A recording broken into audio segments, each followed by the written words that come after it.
পাকা কলা নিয়ে নিয়েছি এখানে আমি 3টে। কলাগুলোকে ছুলে নেব। কলা তো এমনি খুব হেলদি ফ্রুট। আজকে রেসিপিটা কলা দিয়েই রান্না করব। এইভাবে প্রত্যেকটা ছুলে নিচ্ছি। এবারে মিক্সি গ্রাইন্ডারের মধ্যে এই 3টে কলাই দিয়ে দেব।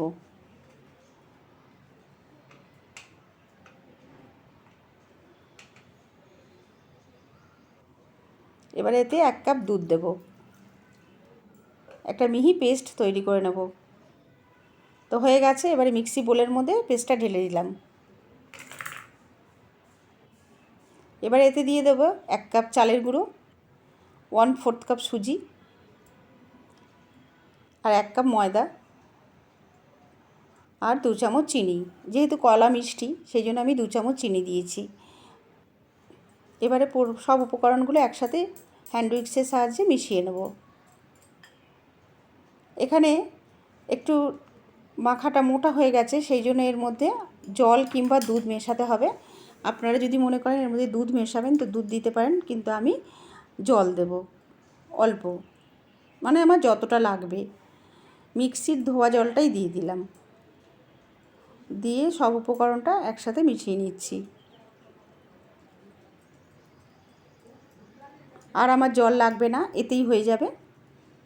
কি থিকনেসটা এরকমই থাকবে।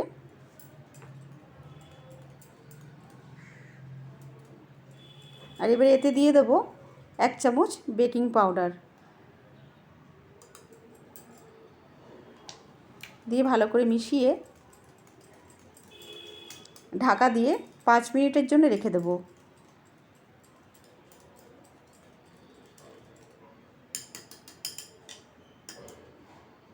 5 মিনিটের জন্য ঢাকা দিয়ে রেখে দিলাম। 5 মিনিট হয়ে গেছে। এবারে একটা ফ্রাই প্যান বসিয়ে দিয়েছি, তাতে 2 চামচ তেল দিয়ে তেলটা পুরো ফ্রাই প্যানের মধ্যে ছড়িয়ে দেব। আজকে রেসিপিটা কিন্তু হেলদি, কোনো তেলে ভাজা নয়, অল্প তেল দিয়েই হয়ে যাবে। আর খেতেও কিন্তু ভীষণই টেস্টি। এরকম ধরনের হেলদি খাবার সকালের জলখাবারে কিন্তু বা বাচ্চাদের টিফিন বক্সে দিলেও কিন্তু বাচ্চারা খেয়ে নেবে। খেতে কিন্তু অসম্ভবই টেস্টি হয়। এবার এর ওপর দিয়ে আমি কিশমিশ দিয়ে দিলাম। ইচ্ছা করলে কাজু বাদাম কিংবা আমন্ড বাদাম কুচিয়েও দেওয়া যেতে পারে।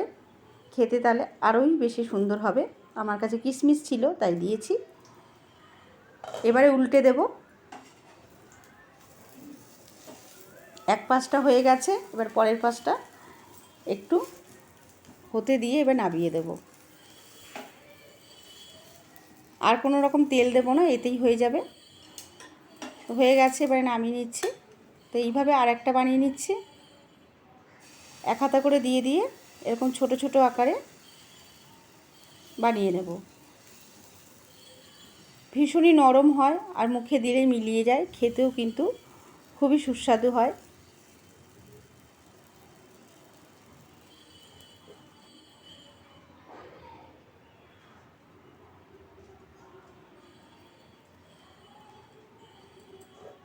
এবারে ঢাকা দিয়ে দেব 1 মিনিটের জন্য।